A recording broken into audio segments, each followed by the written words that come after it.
Could you tell us the origin of the Howdy Doody Show? My half hour was the Triple B Ranch, and the 3 B's stood for Big Brother Bob. So my writer said to me, look, we need some comedy on the show. Do you do any voices? And I said, well, let's try. So he went into the control room, and I did some voices. And he's sort of like this Mortimer Snurder's country bumpkin type voice that we called Elmer. So I say, oh, here's Elmer. Hi, Elmer. And Elmer would say, oh, well, howdy doody. We didn't have a dummy or a puppet, but after the show, the kids would come up to me and they'd say, gee, we're disappointed. We wanted to see Howdy Doody. Well, this gave us 2 ideas. We won't call him Elmer anymore. We'll call him Howdy Doody. It's a much cuter name. And if the television people would be interested, maybe this could go on television. And that's how the entire Howdy Doody concept started. The history of Clarabelle the Clown is fascinating. Could you elaborate on this? First Clarabelle was Bobby Keeshan, who later became Captain Kangaroo. And Bobby worked for me when I was doing that early morning radio show, way before we ever even thought of Howdy Doody. What was he doing? Well, he was a page at NBC, and pages were paid $40 a week. Every kid wanted to be a page at NBC. These were kids that had aspirations of becoming radio, whatever, singers, actors, producers. Many people started as pages. I mean, big guys, Merv Griffin, guys like that. A lot of them got their starts as a page. Well, Keeshan was a page, and you were only allowed to be a page for 6 months because they had a list as long as your arm of kids that wanted to be there. And his desk where he worked was right outside of my office. So I knew him quite well. I'd say, hi, Bobby, hi, Buffalo, and whatever. So he said, look, he said, my 6 months is over in another couple of weeks. He says, could you possibly use me, hire me to do something?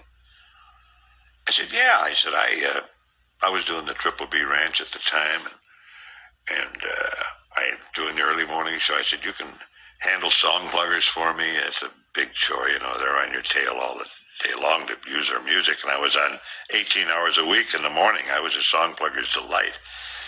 So I said, yeah, he was sort of a gopher for me. So when we did our very first Howdy Doody show, he held cue cards for me. He printed them and held them for me next to the camera. So one day, I don't know, we were running a little late, and I needed something. A kid had won a prize or something, and I said, Bobby, get me that little prize for the little kid. So he got a prize, walked in on camera with a T-shirt. It was hot back then. So I gave the prize to the kid, and I said, thank you, Bobby. And he walked off, and the boss said, hey, Warren Wade, head of television, he said, I saw that guy walk on camera with a T-shirt. He said, is that good television? I said, what do you mean?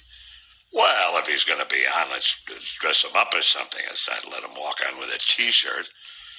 Well, the only thing that fit him was this zebra-striped clown suit that we had in the prop room, or the wardrobe room.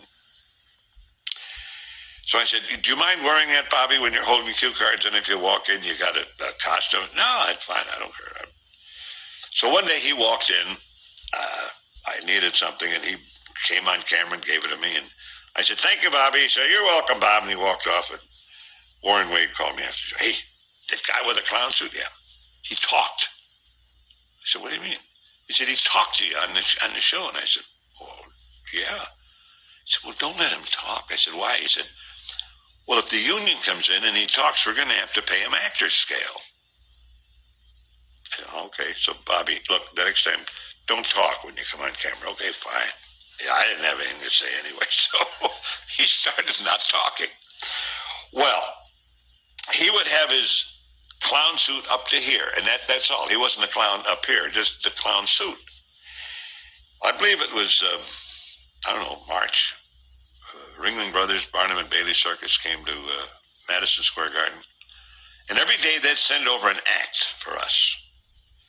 And we would plug the circus, which was a lot of plugs for them for no money. Of course, we got a great act for no money. One day a juggler and one day something else. And this one particular day, Emmett Kelly and Felix Adler, 2 of the greatest clowns in the world, came over to me on our show. So they walked in and they saw Keeshan sitting there. This was before the show, of course, in a clown suit. And they said, well, what's he in? Well, he just wears that. Well, why isn't he a clown all over? And we said, well, I don't know. He said, we know what we're going to do today. We'll make him a clown on television. So they had this paint. They put the paint on, gave him the big bulbous nose, the big smile. And we christened him Clarabelle. And it was like that for over 2,500 shows. He never talked because it started to be cheaper that way. So we gave him two horns, a yes horn and a no horn, a happy horn and a very dejected horn. We copied that from Harpo Marx, who didn't talk. And as I said, it started out that way because it was cheaper in the beginning. But he wound up making a lot of money. Princess Summer Fall Winter Spring was a beloved member of the Howdy Doody Show cast. Could you tell our audience more about Judy Tyler, the actress who played her on the show? Dear Princess Summer, Fall, Winter, Spring, she asked for a 6 months leave, went out to California and made the movie Jailhouse Rock with Elvis Presley. And then she married on the West Coast. And she and her new husband, as soon as the movie was over, she and her new husband bought a sports car and they were traveling east to New York to do some panel shows. She was killed in an automobile accident, July 4, 1957. Tragic. Where is the Howdy Doody puppet now?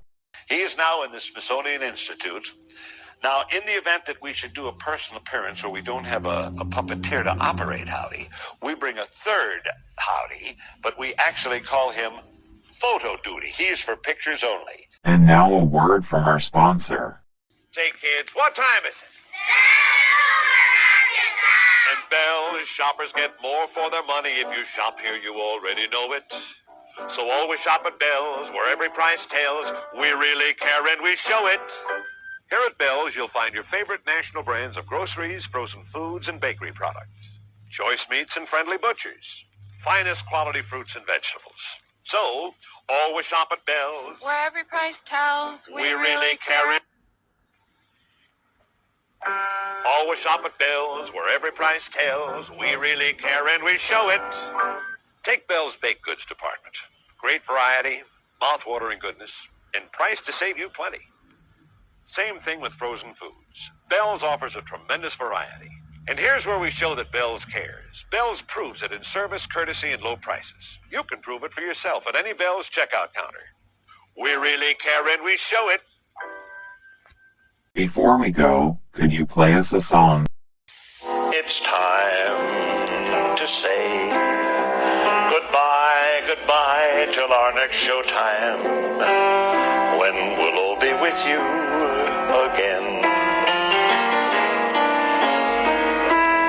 It's time to go till our next show. Goodbye from us to you.